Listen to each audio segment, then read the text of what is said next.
The rain hammered against the courthouse windows as Lily Morrison signed the final divorce papers.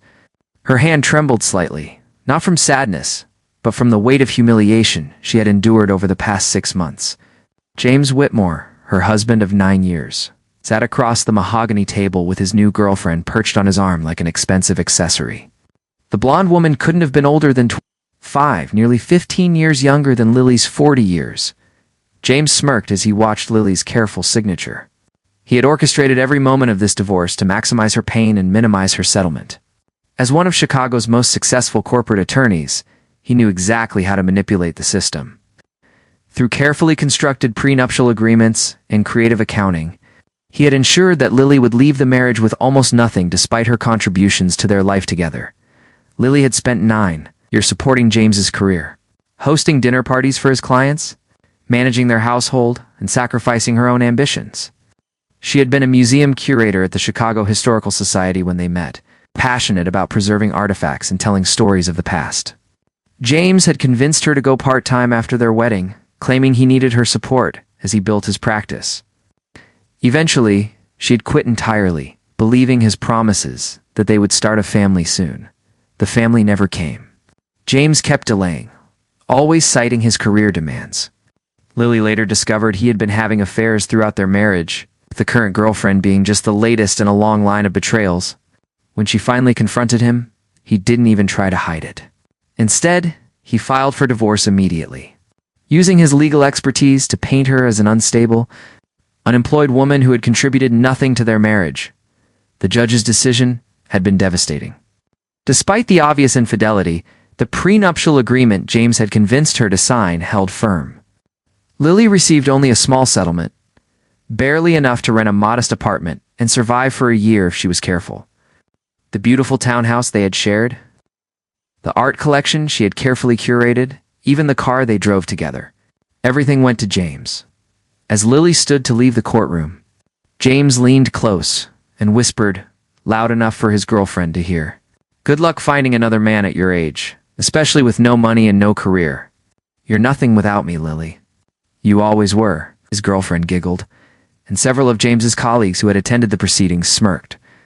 Lily felt her cheeks burn with shame, but she held her head high and walked out without responding. She had learned long ago that arguing with James was pointless. He twisted every word, turned every emotion into a weapon against her. Outside the courthouse, the November wind cut through her thin coat. Lily had sold most of her nice clothes over the past few months to pay for her own attorney, though even that had proved insufficient against James's legal machine. She pulled her coat tighter and headed toward the bus stop. No longer able to afford the taxis she had once taken for granted, her small studio apartment in a less fashionable part of Chicago was a far cry from the luxury she had known. The walls were thin, the heating barely worked, and the neighborhood was rough. But it was hers, paid for with the last of her settlement money. Lily had spent the past 3 months applying for jobs, trying to return to the museum world she had left behind. But 9 years away from the field had made her resume stale. Every interview ended the same way, with sympathetic smiles and vague promises to keep her application on file. That evening, Lily sat on her second-hand sofa eating instant noodles and wondering how her life had gone so wrong. She thought about calling her sister Rebecca, but pride stopped her. Rebecca had warned her about James from the beginning, had told her that his charm hid something darker. Lily had defended him, had insisted Rebecca was jealous of their perfect life. Now she couldn't bear to hear her sister say she had been right all along. The next morning, Lily woke to her phone ringing. The number was unfamiliar, showing an area code from Boston. She almost ignored it, assuming it was a debt collector or spam call. Something made her answer on the 4th ring. "Hello, is this Lily Morrison?" A cultured male voice asked, double quotes, "Yes. Who is this?" "My name is Philip Hendricks. I'm an attorney with Hendricks & Associates in Boston. I've been trying to locate you regarding the estate of Theodore Morrison." Lily's mind went blank for a moment. Theodore Morrison. "I don't know anyone by that name. He was your great-uncle, your grandmother, Elizabeth's brother. I understand you may not have known him personally, as he was quite reclusive in his later years." Vague memories surfaced of her grandmother mentioning a brother who had moved away decades ago. "I think my grandmother spoke about him once or twice, but I never met him." Why are you calling me? Philip Hendricks cleared his throat. I'm calling to inform you that Theodore Morrison passed away 3 weeks ago. As his only living relative, you are the sole beneficiary of his estate. Lily felt a small flutter of hope. Maybe her great-uncle had left her a few $1,000s, enough to get her through until she found work. That's very kind of him, but I really didn't know him. Are you sure there isn't someone else who should inherit? I'm quite certain, Miss Morrison. Theodore was very specific in his will. He had been following your life from a distance for many years. He was particularly interested in your work as a museum curator and was quite distressed to learn about your recent divorce. Lily asked, feeling uncomfortable. Theodore employed a private investigator to keep tabs on his family members. He was a very private man himself, but cared deeply about his relatives, even those he'd never met. He wanted to ensure his estate went to someone who would use it wisely. I appreciate the thought, but I'm not sure what you mean by using it wisely. How much are we talking about? There was a pause on the line.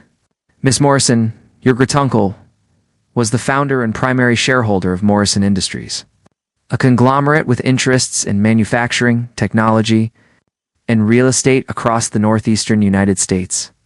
His personal estate is valued at approximately $800 million. The phone slipped from Lily's hand and clattered onto the floor. She stared at the wall, her mind refusing to process what she had just heard. $800 million. It was impossible. Things like this didn't happen to people like her. She picked up the phone with shaking hands. I'm sorry, could you repeat that? Philip Hendricks patiently explained again. Theodore Morrison had built a business empire over 60 years, starting with a small manufacturing plant in Boston and expanding into various industries. He had never married, had no children, and had outlived all his siblings except for one niece who had passed away a decade earlier. That niece was Lily's mother. Theodore had watched Lily from afar. Impressed by her academic achievements, her dedication to preserving history, and her genuine kindness. When his private investigator informed him of her divorce and James's cruel treatment, Theodore had immediately updated his will. He died 2 weeks later from a heart attack, never having the chance to meet Lily in person. There are conditions to the inheritance, Philip continued. You must take an active role in managing Morrison Industries for at least 1 year. Theodore believed that wealth without responsibility bred corruption. He wanted to ensure his legacy continued with someone who had integrity. But I don't know anything about running a company, Lily protested. Even as her mind reeled with possibilities, Theodore anticipated that. He has arranged for a team of advisors to assist you during your first year. After that, you're free to hire your own management team or sell the company if you choose. But for 1 year, you must be present, learn the business, and make decisions as the primary shareholder and chairwoman of the board. Lily's thoughts turned to James. To his smug face in the courtroom, to his cruel words about her worthlessness. She thought about his colleagues laughing, his girlfriend's mocking giggle. A slow smile spread across her face. When do I start? I can have a car pick you up tomorrow morning. We'll fly you to Boston to review the estate documents and begin the transition. I should warn you, Miss Morrison, there are those within Morrison Industries who will not be happy about an outsider taking control. Your great-uncle had concerns about certain executives before he died. He trusted you to root out any problems. I understand, Lily said, her voice stronger than it had been in months. I'll be ready. After hanging up, Lily sat in stunned silence. Then she began to laugh softly at first, then louder. The thin walls of her apartment did nothing to contain the sound. She laughed until tears ran down her face. Washing away months of humiliation and pain, James Whitmore had thrown her away like garbage. Never knowing that she was about to become one of the wealthiest women in America, he had crushed her spirit, mocked her worth, and celebrated her destruction. And he had no idea what was coming. Lily wiped her eyes and looked around her tiny apartment. Tomorrow, everything would change. But tonight, she would savor this moment, this perfect twist of fate. She pulled out her laptop and began researching Morrison Industries, determined to learn everything she could before morning. The museum curator was dead. Tomorrow, Lily Morrison would become something entirely new. And when James Whitmore finally learned the truth, his humiliation would be far greater than anything he had inflicted on her. The game was just beginning. The private jet touched down in Boston just after noon. Lily had barely slept, spending the entire night reading about Morrison Industries and her great-uncle Theodore. The company was even larger than she had initially understood, with over 15,000 employees across 12 states and annual revenues exceeding $2 billion. The weight of what she was inheriting pressed down on her shoulders. But beneath the anxiety, excitement burned bright. Philip Hendricks met her at the airport with a sleek black car. He was a distinguished man in his 60s, with silver hair and sharp gray eyes that seemed to assess everything. During the drive to Morrison Industries headquarters, he briefed her on the key players she would meet. The current CEO is Vincent Palmer. He's been with the company for 20 years and expected to inherit control when Theodore passed.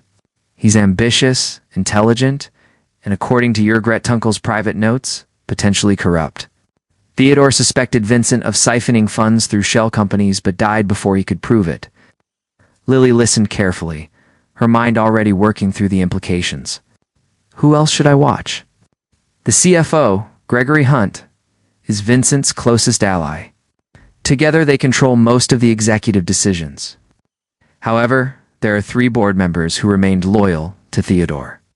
Margaret Chen handles operations, Robert Fitzgerald oversees legal matters, and Diana Torres manages human resources. They'll be your allies if you can earn their trust. The Morrison Industries headquarters occupied a gleaming 40-story tower in downtown Boston. As Lily entered the marble lobby, she felt eyes following her. Word had already spread about Theodore's mysterious heir. She could hear whispers trailing in her wake as Philip led her to the executive floor. The boardroom was imposing. With floor-to-ceiling windows overlooking the city and a massive oval table that could seat 20 people, 11 board members were already assembled, their expressions ranging from curious to hostile. At the head of the table sat Vincent Palmer, a handsome man in his early 50s, with perfectly styled dark hair and an expensive suit that probably cost more than Lily's entire wardrobe, Miss Morrison, Vincent said, standing with a smile that didn't reach his eyes. Welcome to Morrison Industries. We're all eager to meet Theodore's chosen successor. The emphasis on chosen made it clear what Vincent thought of her legitimacy. Lily returned his smile with equal coldness. Thank you, Mr. Palmer. I'm eager to learn about the company my great-uncle built. She took her seat at the opposite end of the table, the position traditionally reserved for the chairman of the board. Several executives exchanged glances. Vincent's smile tightened. Perhaps we should begin with introductions, Philip suggested smoothly. Miss Morrison has much to learn about Morrison Industries operations. One by one, the board members introduced themselves. Lily paid careful attention, noting who seemed genuine and who appeared calculating. Margaret Chen was a brisk, efficient woman in her 40s who spoke about the company's manufacturing division with obvious passion. Robert Fitzgerald, the company's general counsel, was a thoughtful man with kind eyes, who had worked with Theodore for 30 years. Diana Torres radiated warmth and intelligence. Describing the company's workforce with genuine care, Gregory Hunt. The CFO was thin and nervous, constantly glancing at Vincent for approval. Several other executives seemed to be Vincent's supporters, forming a clear faction against the 3 loyalists Philip had mentioned. Now that introductions are complete, Vincent said, leaning back in his chair with studied casualness, perhaps we should discuss the transition. Running a company of this size requires years of experience and industry knowledge. While we respect Theodore's wishes, the board needs to consider what's best for Morrison Industries and our employees. What exactly are you suggesting, Mr. Palmer? Lily asked calmly. Simply that you might benefit from a more advisory role while the existing management team continues handling day-to-day operations. You would retain your position as chairman, of course, but the actual running of the company would remain with those who understand it. In other words, Lily thought Vincent wanted her to be a figurehead while he continued controlling everything. She had expected this. I appreciate your concern, Lily said. However, my great-uncle's will was very specific. I am to take an active role in management decisions for at least 1 year. I intend to honor his wishes completely. Vincent's expression hardened. With all due respect, you're a museum curator with no business experience. This company represents thousands of jobs and billions in assets. Surely you can see that your presence in an active management role could be dangerous. My great-uncle disagreed, Lily replied. He believed fresh eyes might see things others have missed. I'm here to learn, but I'm also here to lead. We'll proceed according to Theodore's instructions. The tension in the room was palpable. Several of Vincent's supporters murmured among themselves. Margaret Chen caught Lily's eye and gave a small nod of approval. Very well, Vincent said, his voice cold. We'll schedule daily briefings for you to learn about each division. I'm sure you'll quickly realize the complexity of what you've inherited. The meeting continued for another 2 hours, covering financial reports and operational updates. Lily asked pointed questions, drawing on her research from the previous night. She noticed Vincent's surprise when she referenced specific product lines and market trends. He had expected an ignorant woman he could easily manipulate. Instead, he was beginning to realize she had done her homework. After the meeting, Philippe showed Lily to Theodore's former office. It was a large corner suite with stunning views and walls lined with books. Unlike the sterile corporate spaces she had seen elsewhere in the building, this room felt personal, lived in. Photographs showed Theodore at various stages of his life. Always alone, but smiling at his accomplishments. On the desk sat a sealed envelope with her name written in shaky handwriting. Lily opened it carefully and began reading. My dear Lily, if you're reading this, I have passed on, and you are now facing the greatest challenge of your life. I wish I could have met you in person, but illness has kept me confined these past years. I have watched you from afar and seen in you the qualities I most value: integrity, intelligence, and kindness. The man you married did not deserve you. He saw only what he wanted to see, blind to your true worth. Now you have the power to show him and the world who you really are. But be careful. Morrison Industries has grown corrupt under Vincent Palmer's influence. I suspected but could not prove that he has been stealing from the company for years. Trust Margaret, Robert, and Diana. They will help you find the truth. The password to my private files is your grandmother Elizabeth's maiden name. Everything you need is there. Remember, wealth is not the measure of a person's worth. What you do with this opportunity will define you. Build something good, Lily. Make me proud. With affection, Uncle Theodore. Oh! Lily felt tears sliding down her cheeks. A man she had never met believed in her more than anyone else ever had. She carefully folded the letter and turned to the computer on Theodore's desk. After entering her grandmother's maiden name, Reynolds, a folder opened revealing hundreds of documents. For the next 3 days, Lily barely left Theodore's office. She read through years of financial records, emails, and private investigation reports. Theodore had been meticulous in documenting his suspicions about Vincent Palmer. The picture that emerged was damning.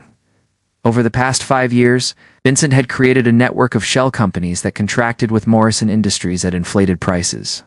The excess money was then funneled back to accounts Vincent controlled.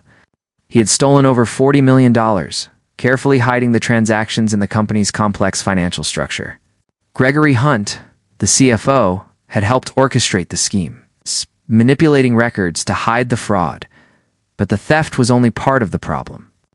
Vincent had also been making decisions that prioritized short-term profits over long-term sustainability. He had cut safety measures at manufacturing plants, resulting in increased worker injuries. He had ignored environmental regulations, dumping toxic waste illegally to save disposal costs. He had crushed union organizing efforts through intimidation and threats. Theodore had discovered these activities shortly before his death, but had been too ill to take action. He had placed his faith in Lily to clean up the company and restore its ethical foundation. On the 4th morning, Lily called an emergency board meeting. Vincent arrived looking annoyed at the interruption to his schedule. The other board members filed in with curious expressions. I appreciate everyone making time on short notice, Lily began, standing at the head of the table with a confidence she was only beginning to feel.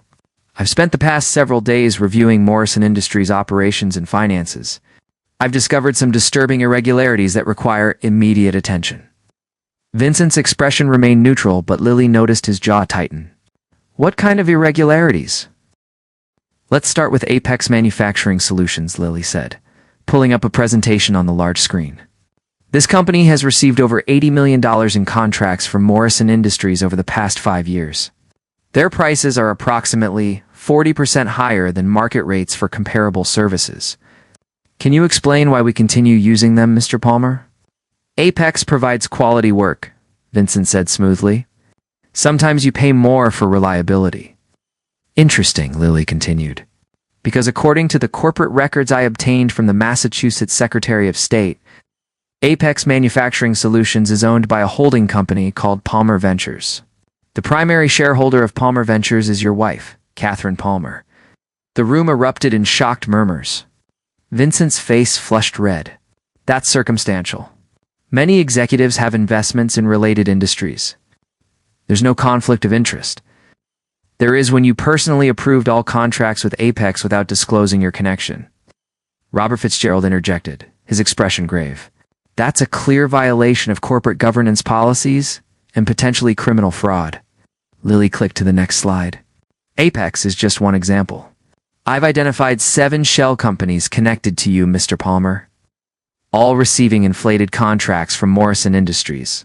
Combined, these companies have extracted over $40 million from this company. Money that should have gone to our employees, our shareholders, and our operations. This is absurd, Vincent sputtered, standing abruptly. You've been here less than a week. You don't understand how business works. These are legitimate business relationships. Then you won't mind the forensic audit I've commissioned, Lily said calmly. I've hired one of the top accounting firms in the country to review all contracts and financial transactions from the past 7 years. They begin their work tomorrow. Vincent's composure cracked. You can't do that without board approval. It's actually, as chairman and majority shareholder, I can. Philip Hendricks interjected. Miss Morrison has full authority to commission audits as she sees fit. This is a witch hunt, Gregory Hunt shouted, jumping to his feet beside Vincent. You're trying to destroy reputations based on paranoid conspiracy theories. Sit down, Gregory, Margaret Chen said coldly. If you have nothing to hide, an audit shouldn't worry you. The meeting devolved into chaos, with Vincent's supporters arguing loudly while Margaret, Robert, and Diana backed Lily's position. Finally, Lily raised her voice above the din. The audit will proceed. Mr. Palmer and Mr. Hunt, you are suspended with pay pending the investigation's results. Security will escort you from the building immediately. Can't do this, Vincent hissed, his face purple with rage. I built this company. I made it profitable. You're nothing but a washed-up divorcee who got lucky. The words stung, but Lily refused to show weakness. Security, please escort Mr. Palmer out. 2 security guards who had been waiting outside entered the room. As Vincent was led away, he turned back to Lily with pure hatred in his eyes. You'll regret this. I have friends, connections. I'll destroy you. After Vincent and Gregory were removed, Lily addressed the remaining board members.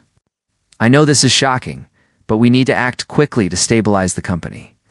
Margaret, I'd like you to serve as interim CEO. Robert, please coordinate with law enforcement regarding the criminal aspects of what we've discovered. Diana, we need to address worker safety issues immediately. I want a full review of all plants and safety protocols. The 3 loyalists nodded, energized by finally being able to take action against problems they had long suspected but couldn't prove. As the board members filed out, Margaret approached Lily. Theodore chose well. You have his strength. Lily smiled wearily. I'm terrified I'm making terrible mistakes. That's what makes you the right person for this job, Margaret replied. Vincent never questioned himself. Never doubted. That arrogance led to corruption. Your caution will keep us honest. That evening, as Lily sat in Theodore's office reviewing personnel files, her phone rang. She didn't recognize the number, but answered anyway. Lily Morrison speaking. Lily, it's James. Her ex-husband's voice sent a chill down her spine. She hadn't heard from him since the divorce was finalized. What do you want, James? I wanted to congratulate you on your inheritance. I saw the news reports about Morrison Industries and its new chairman. Quite the reversal of fortune for you. Lily heard the calculation in his voice, the wheels turning as he reassessed her value. Is there a point to this call? I was thinking we should talk. Maybe we moved too quickly with the divorce. You know I still care about you. Perhaps we could discuss reconciliation. Lily almost laughed. You humiliated me, James. You called me worthless, made sure I left with nothing, and mocked me in front of your colleagues. Now that I'm wealthy, suddenly you care about me again? That's not fair, James protested. I was angry about our relationship problems. People say things they don't mean during divorce. We had 9 good years together. That should count for something. Those 9 years counted when I supported your career, hosted your clients, and sacrificed my own ambitions. They didn't count when you decided I wasn't useful anymore. The answer is no, James. Whatever we had is over. Don't be hasty, James said, his voice taking on the smooth attorney tone he used to manipulate people. You're going to need legal guidance navigating your new position. I have expertise in corporate law. We could be partners again in business and in life. I have excellent attorneys already, thank you. Goodbye, James. She hung up before he could respond, blocking his number immediately. The audacity was breathtaking. He thought he could simply walk back into her life now that she was wealthy. She wondered how long it would take him to realize she wasn't the broken woman he had. Discarded, the next 2 months were intense. The forensic audit confirmed everything Theodore had documented and uncovered additional fraud. Vincent Palmer and Gregory Hunt were arrested, charged with embezzlement, fraud, and various white-collar crimes. Several of their allies on the board resigned or were removed. Lily threw herself into learning every aspect of Morrison Industries. She spent time at manufacturing plants talking with workers about their concerns. She met with union representatives, something Vincent had refused to do. She reviewed environmental practices and implemented new safety standards that exceeded regulatory requirements. The media coverage was intense. Publications ran stories about the divorced museum curator who inherited a fortune and exposed corporate corruption. Some praised her courage. Others questioned her qualifications. James Whitmore's name came up in several articles. Reporters discovering the connection and writing gleefully about his bad judgment in divorcing such a wealthy woman. One afternoon, Lily's assistant buzzed her office. Miss Morrison, there's someone here to see you without an appointment. She says it's personal and urgent. Who is it? She says her name is Catherine Palmer. Vincent Palmer's wife. Lily hesitated, then curiosity won out. Send her in. Catherine Palmer was elegant and composed, though her eyes were red from crying. She sat down across from Lily's desk without being invited, clutching her purse tightly. Thank you for seeing me, Catherine began. I know I have no right to ask for your time. What do you want, Mrs. Palmer? To tell you that I had no idea about Vincent's activities. The shell companies, the embezzlement, all of it. He handled our finances completely. I just signed whatever he put in front of me. Catherine's voice cracked. I was a fool. Lily studied the woman carefully. Why are you telling me this? Because the prosecutors are going after everything. Our house, our savings, even my inheritance from my parents. They claim it's all proceeds from Vincent's crimes. My attorney says I should cooperate against Vincent to protect myself, but he's still my husband. I don't know what to do. I can't help you, Mrs. Palmer. These are legal matters between you and the prosecutors. Catherine wiped her eyes. I know, I just wanted you to know that not all of us were part of his schemes. Some of us were just blind. After Catherine left, Lily sat thinking about marriages and trust. She had been blind to believing James's lies and excuses for years. There was a kinship in being deceived by someone you loved. But Catherine's situation was more complicated. Legally entangled with her husband's crimes in ways Lily's divorce had not been, she called Robert Fitzgerald. Vincent Palmer's wife came to see me. She claims ignorance about his activities. What's your assessment? My sources in the prosecutor's office believe her, Robert said. She signed documents, but didn't understand what they meant. Vincent kept her deliberately uninformed. They're still pursuing some assets, but she probably survived this financially. Emotionally is another matter. Send me the names of good attorneys who could represent her interests, Lily said. Are you sure? Vincent tried to destroy you. Vincent tried to destroy me. Catherine Palmer was just another person he manipulated. If she's telling the truth, she doesn't deserve to lose everything because she trusted the wrong man. News of Lily's assistance to Catherine Palmer leaked to the press and generated more positive coverage. The narrative shifted from lucky heiress to compassionate leader who understood the complexity of human situations. 6 months into her tenure, Morrison Industries had transformed. Worker safety incidents dropped by 60%. Environmental compliance was perfect. Employee satisfaction surveys showed dramatic improvement. The company's reputation, damaged by the scandal, was slowly rebuilding based on genuine, ethical practices rather than corporate propaganda. Lily sat in board meetings with confidence now. Understanding the business as well as executives who had been there for decades, she made tough decisions about closing unprofitable divisions and investing in new technologies. Some choices were unpopular, but she explained her reasoning clearly and people respected her transparency. One evening, as she worked late reviewing acquisition proposals, Margaret Chen knocked on her office door. "Still here?" Margaret asked. "You work longer hours than Theodore did, and he was legendary for never leaving." "There's always more to learn," Lily replied, rubbing her tired eyes. "Did you need something?" "Actually, I wanted to invite you to dinner tomorrow night. There's someone I'd like you to meet."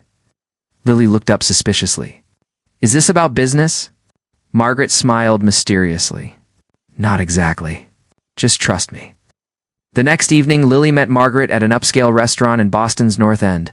Sitting at their table was a man in his mid-40s with warm brown eyes and an easy smile. He stood when Lily approached. "Lily Morrison, this is my brother Nathan Chen.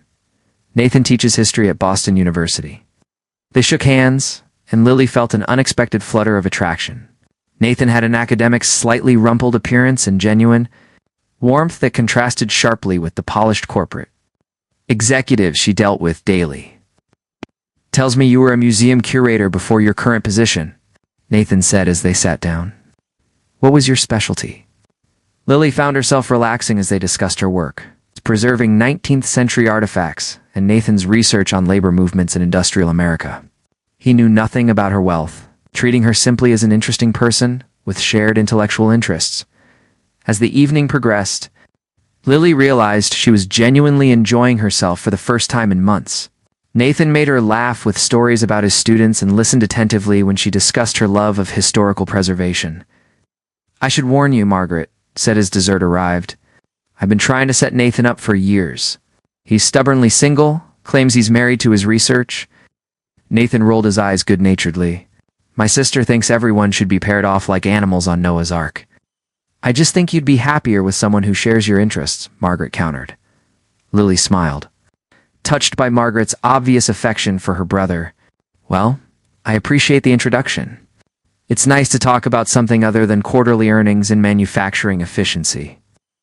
Would you like to do it again sometime?" Nathan asked directly. "Maybe visit the Museum of Fine Arts. They have a new exhibit on Industrial Revolution labor that connects to both our interests." "I'd like that very much," Lily replied honestly, as she drove home that night. Lily realized she was humming along with the radio. The constant pressure of running Morrison Industries had consumed her life for 6 months, leaving little room for personal happiness. Nathan represented a connection to her former life, to the person she had been before inheritance and corporate intrigue. Their relationship developed slowly over the following weeks. Nathan knew about her wealth, of course, but seemed entirely unimpressed by it. He cared about her thoughts on historical preservation, her insights into social movements reflected in corporate structure, her genuine passion for protecting workers and communities. "You know what I find most attractive about you?" Nathan said one evening as they walked along the Charles River. "You have power now, real power, but you haven't let it corrupt you. You're still the person who cared about preserving artifacts because they tell human stories.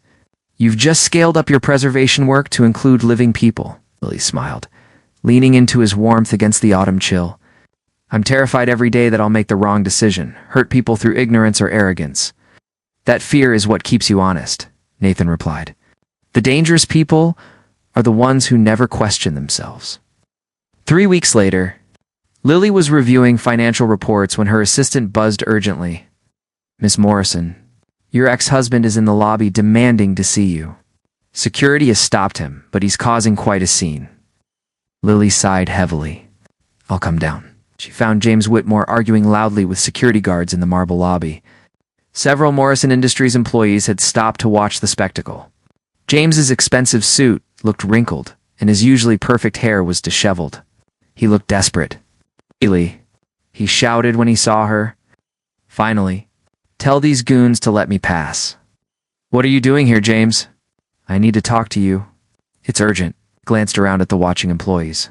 Privately, against her better judgment, Lily led him to a small conference room off the lobby. As soon as the door closed, James grabbed her hands. "Lily, I'm in trouble. Serious trouble. I need your help." She pulled her hands away. "What kind of trouble?" "Financial trouble. I made some bad investments, took out loans I can't repay. The firm is threatening to fire me if I don't settle my debts.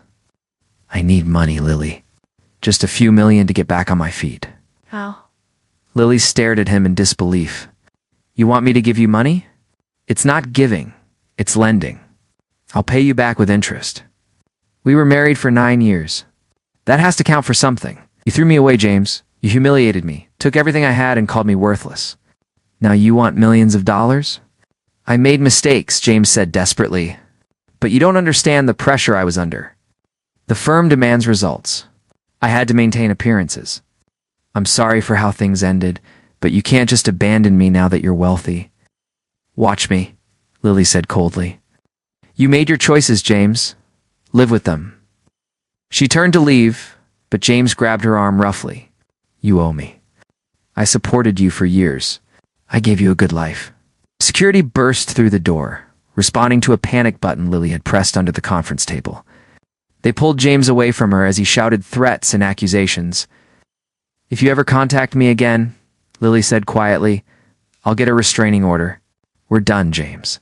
Forever." As security escorted him out, several employees who had witnessed the scene approached Lily with concern.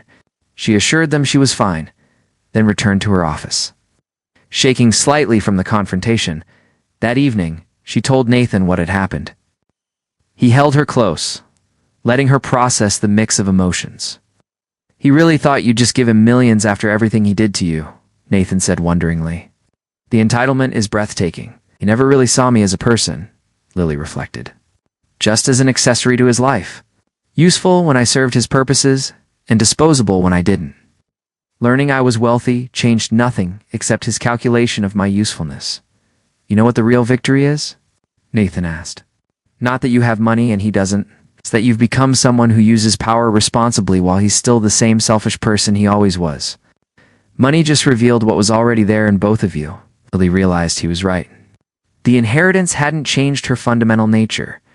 It had simply given her resources to act on values she always held. She still cared about preserving history, protecting vulnerable people, and building something meaningful. She had just expanded the canvas on which she worked, 9 months after taking control of Morrison Industries. Lily had transformed the company into something Theodore would have been proud of. But the biggest challenges still lay ahead. Vincent Palmer's trial was scheduled to begin, and Lily would be a key witness. More importantly, she faced a crucial decision about the company's future direction that would define her. Legacy. The trial lasted 3 weeks and dominated Boston's business news. Prosecutors presented overwhelming evidence of Vincent's fraud. Using the documentation Theodore had gathered and the forensic audit results, Lily testified for 2 days, calmly explaining how she had uncovered the shell companies and fraudulent contracts.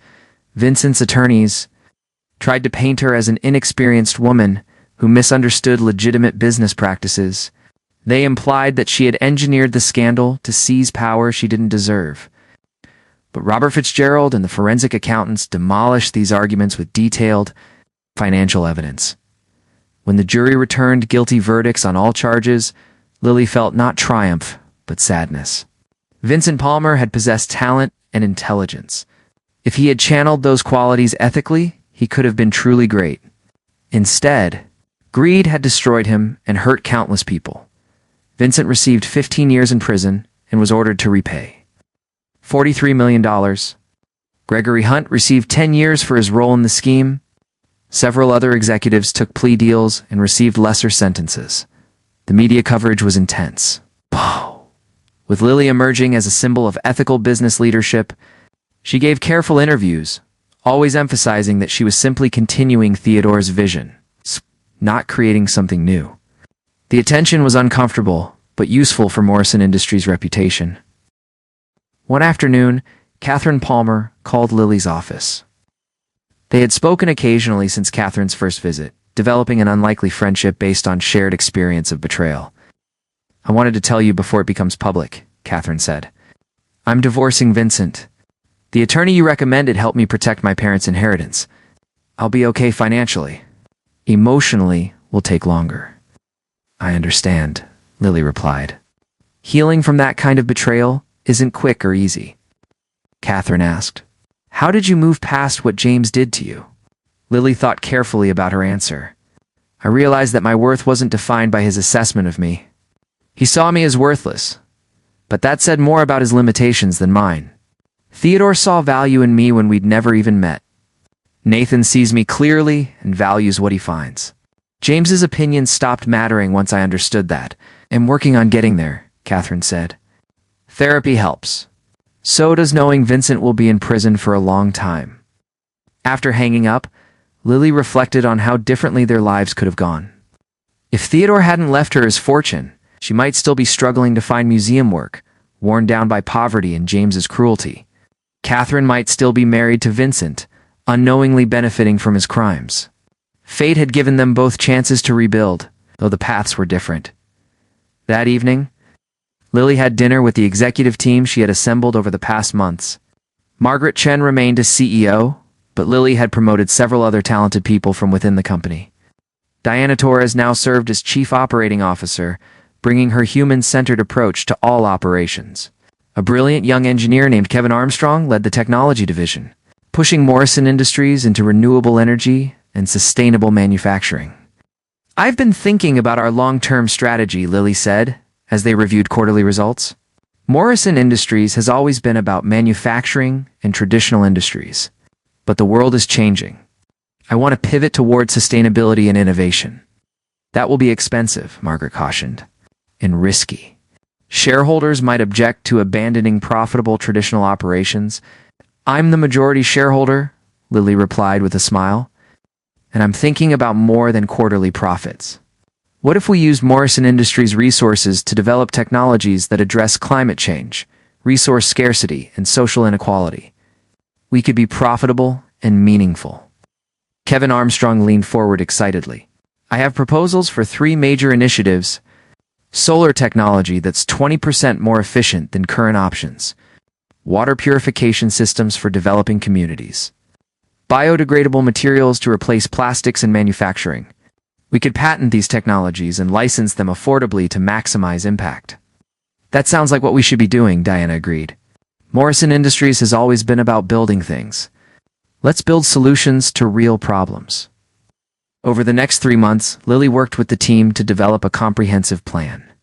They would gradually phase out the company's most environmentally damaging operations while investing heavily in research and development. Morrison Industries would become a leader in sustainable technology, prioritizing long-term social impact alongside financial returns. The announcement generated mixed reactions. Some shareholders and financial analysts criticized the plan as naive idealism that would destroy shareholder value. Others praised Morrison Industries for taking corporate responsibilities seriously. Lily held firm, using her majority control to push the strategy forward despite opposition. "You're gambling everything," one prominent investor told her during a contentious meeting. "If this fails, you'll bankrupt the company and destroy thousands of jobs." "If we don't change," Lily replied, "we'll slowly become irrelevant as the world moves past us. I'd rather fail trying to build something meaningful than succeed at perpetuating harm." The gamble began paying off sooner than expected. Morrison Industries' solar technology attracted major contracts from utility companies and governments. The water purification systems were deployed in a dozen developing countries, generating both revenue and enormous goodwill. Biodegradable manufacturing materials were licensed to hundreds of companies, creating a steady income stream while significantly reducing plastic waste. Within 18 months of Lily's takeover, Morrison Industries was more profitable than under Vincent Palmer's leadership. But the profits came from ethical sources that improved rather than exploited communities. Employee satisfaction reached record highs. The company won awards for environmental leadership and corporate responsibility. James Whitmore's downfall came from an unexpected source. His firm, investigating his financial problems, discovered that he had been embezzling from client accounts to cover his gambling debts. The Massachusetts Bar Association disbarred him after a public hearing that received extensive media coverage. His fall from grace was complete, his reputation destroyed beyond repair. Lily felt no satisfaction when she heard the news. She had moved so far past James that his destruction seemed irrelevant to her life. He was a cautionary tale, nothing more. 2 years after inheriting Morrison Industries, Lily stood at a podium addressing the company's annual shareholders meeting. The room was filled with employees, investors, and media representatives. Nathan sat in the front row, smiling encouragingly. "When I inherited this company," Lily began, "I was terrified. I had no business experience, no training for leadership, nothing but a background in preserving historical artifacts. Many people, including some in this room, doubted I could succeed. Some hoped I would fail." She paused, making eye contact with various shareholders. But my Uncle Theodore saw something that others missed. He understood that the skills I'd developed as a museum curator were exactly what Morrison Industries needed. Curators preserve what has value, discard what is damaged beyond repair, and interpret objects to tell meaningful stories. That's precisely what I've done here. We preserved Morrison Industries' core commitment to manufacturing and innovation, while discarding corrupt practices and exploitation. We're telling a new story about what corporate success means.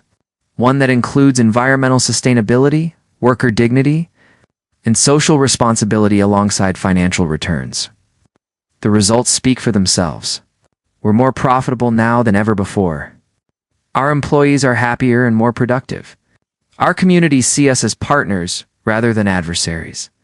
Our shareholders have seen their investments grow while contributing to positive change. The room erupted in applause. Even former skeptics stood and clapped. Lily smiled, acknowledging the recognition while staying humble. After the formal program ended, many people approached Lily to congratulate her or discuss business opportunities. One older gentleman waited patiently until others had dispersed. "Miss Morrison, I'm Douglas Whitmore, James's father." Lily tensed instinctively, but forced herself to remain calm. "Mr. Whitmore, I didn't know you were a shareholder." "I purchased shares after reading about your transformation of the company," Douglas said. "I wanted to meet you and apologize for my son's behavior. I raised him better than that, or at least I tried. His mother and I are ashamed of how he treated you." "You're not responsible for his choices," Lily replied gently. "Perhaps not. But I want you to know that not all Whitmores are like James, his younger sister. Hannah is a social worker helping homeless families. His brother Michael teaches elementary school in an underprivileged neighborhood. They're good people doing meaningful work." "I'm glad to hear that," Lily said sincerely. Douglas hesitated, then continued. "James is in prison now. The embezzlement charges came with a 10-year sentence.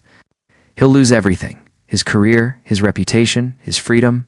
Part of me wants to ask for mercy, but I know he doesn't deserve it. He made his choices. I'm sorry for what your family's going through," Lily said. "Truly, but you're right, that these are consequences of his own actions. I can't help him, and honestly, I wouldn't if I could. He had chance after chance to choose differently." "I understand," Douglas said. "I just wanted you to know that some of us recognize how remarkable you are and how foolish James was to throw away someone like you." After Douglas left, Nathan joined Lily, slipping his hand into hers. "How are you holding up?" he asked. "Better than I expected," Lily replied. "I thought seeing James's father would bring back all the hurt, but I feel nothing but pity. James destroyed his own life so completely. Well, you've built something amazing," Nathan said. "Speaking of which, I have something to ask you." He led her to a quiet corner of the conference room and pulled out a small velvet box. Lily's heart began racing. "Lily Morrison, you're the most remarkable person I've ever met. You took tragedy and transformed it into triumph. You have power, but use it with compassion. You're brilliant, kind, and you make me laugh even when discussing labor movements in 19th century textile mills." He smiled, then became serious. "I love you completely. Will you marry me?" Lily looked at the ring, a simple but elegant design that reflected Nathan's understanding of her tastes. Then she looked at his face, seeing genuine love and respect. "Yes," she said, tears streaming down her face. "Yes, absolutely yes." As they embraced, Lily thought about the journey that had brought her here. The humiliation of divorce, the unexpected inheritance, the challenges of corporate leadership, and now the promise of a future with someone who truly valued her. Theodore had given her more than money. He had given her an opportunity to discover her own strength, to prove that her worth existed independent of others' assessments. James had tried to destroy her, never knowing she would rise from those ashes into something greater than he could imagine. 6 months later, Lily and Nathan married in a small ceremony attended by close friends and family. Margaret Chen served as maid of honor. Rebecca, Lily's sister, cried through the entire ceremony. Overjoyed to see her sister happy after so much pain, the reception was held at the Morrison Industries headquarters, transformed for the evening into an elegant celebration space. Employees mingled with academics, business leaders talked with community activists, and everyone celebrated not just a wedding, but the embodiment of second chances and redemption. During her toast, Margaret told the assembled guests about meeting Lily for the first time. She walked into that boardroom looking terrified but determined. Vincent Palmer thought he could crush her easily.